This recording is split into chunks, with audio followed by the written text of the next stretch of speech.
बघत रहा APN news, सत्य आणि सकारात्मक। 1 जुलै हरित क्रांतीचे प्रणेते तथा माजी मुख्यमंत्री स्वर्गीय वसंतरावजी नाईक साहेब यांची 112वी जयंती या निमित्ताने छत्रपती संभाजीनगर शहरातील मध्यवर्ती ठिकाणी म्हणजेच सिडको बस स्टँड येथील वसंतराव नाईक चौक या ठिकाणी असलेल्या नाईक साहेबांच्या पूर्णाकृती पुतळ्यास बंजारा समाजातील सर्व समाज बांधवांनी या ठिकाणी येऊन अभिवादन केले। तसेच या प्रसंगी ऑल इंडिया बंजारा सेवा संघाचे प्रदेश अध्यक्ष तथा पांढरे वादळचे मुख्य संयोजक राजपाल सिंह राठोड यांनी वसंतराव नाईक साहेबांच्या पूर्णाकृती पुतळ्यास पुष्पहार अर्पण करून अभिवादन केले। दरवर्षी ते या ठिकाणी जयंतीचे नियोजन करून समाज प्रबोधन करत समाजाची सेवा करतात। APN न्यूज साठी अर्जुन पवार, नुसावत, छत्रपती संभाजीनगर। हम जब चलते हैं तो देखने वालों का दिल मचल जाता है, हम जब ठहरते हैं तो भूचाल भी ठहर जाता है। हमें बदलने की कोशिश ना करना हरगिज, हम बंजारों को बदलने की कोशिश ना करना हरगिज, क्योंकि हम बदल गए तो पूरा इतिहास भी बदल जाता है। बढ़ जा रहा गोर बढ़ जा रहा, बढ़ जा रहा गोर बढ़ जा रहा। भारत शेरो भारत शेरो भारत शेरो भारत शेरो गोर बढ़ जा रहा, गोर बढ़ जा रहा, बढ़ जा रहा गोर बढ़ जा रहा। भारत शेरो भारत शेरो भारत शेरो भारत शेरो गोर बढ़ जा रहा, गोर बढ़ जा रहा।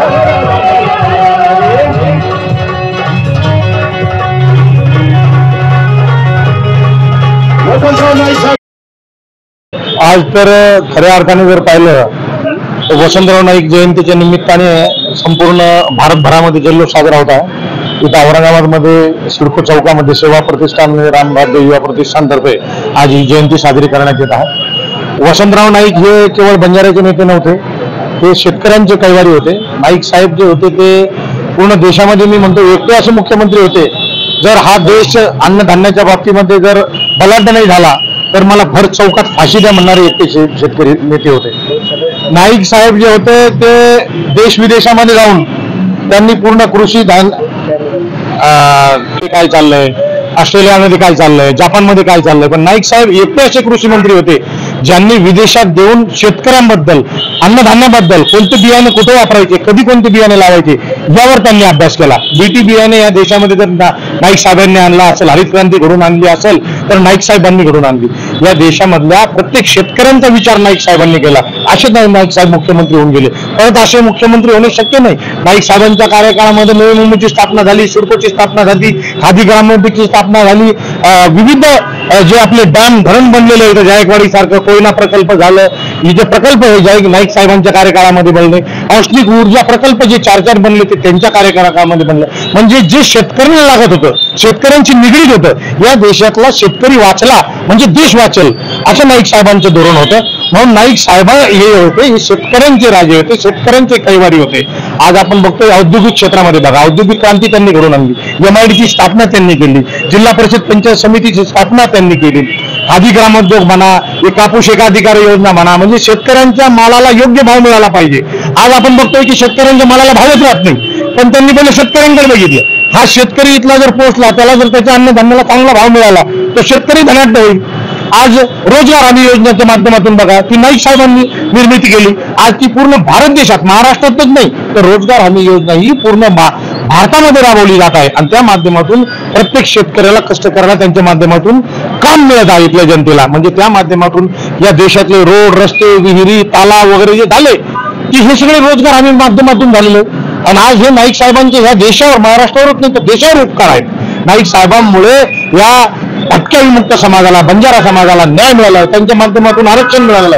म्हणून आज घडीला आज आपण हे बघतोय, हे सगळं बोले हे नाईक साहेबांमुळे। वसंतराव नाईक यांची विचार आत्मसात करण्यासाठी नव्या पिढीला काय आव्हान कराल? नाईक साहेबांनी सगळ्यात मोठा विचार हा दिला होता की माणसांनी माणसाप्रमाणे वागलं पाहिजे। आज आपण बघतोय राजकारणामध्ये नाईक साहेबांच्या अंगामध्ये असे गुण होते की ते विरोधकांना सुद्धा चहा पाण्याला बोलून जे विरोध करायचे सत्तेमध्ये आज तुम्ही बघताय, सत्तेमध्ये असताना एक दुसऱ्यांच्या अनावर किती चिखल फेकताय, एक दुसऱ्यांना काय काय पर्सनल गोष्टीवर चालल्या गेले. पण नाईक साहेब लेफ्ट नेते असे होते की ते सगळ्या विरोधकांना एकत्र घेऊन आपला ठराव पास करून टाकायचे. तसंच नाईक साहेबांनी सांगितलं माणसांनी माणसाप्रमाणे वागलं पाहिजे. आज आपण बघतोय प्रत्येक जातीमध्ये तेढ निर्माण होते, जातीवाद निर्माण होतो. एवढंच काय आमच्या समाजामध्ये सुद्धा म्हणजे कुठेतरी एकत्रीकरण होत आले की आपण त्याच्यामध्ये फूट पाडायची आणि प्रत्येक समाजामध्ये असं चाललंय. तर नाईक साहेबांचे विचार आपण ऍक्सेप्ट केले पाहिजे. नाईक साहेब हे फुले आंबेडकरी चळवळीचे विचारक होते. बाबासाहेबांना आणि महात्मा फुलांना ते गुरु मानायचे, महात्मा गांधींना गुरु मानायचे आणि त्यांच्या आदर्शावर नाईक साहेब चालले होते. आपणही त्यांच्या आदर्शावर चालावं असं मी या तुमच्या माध्यमातून सगळ्यांना सांगतो. धन्यवाद. थँक्यू. APN न्यूज सत्य आणि सकारात्मक.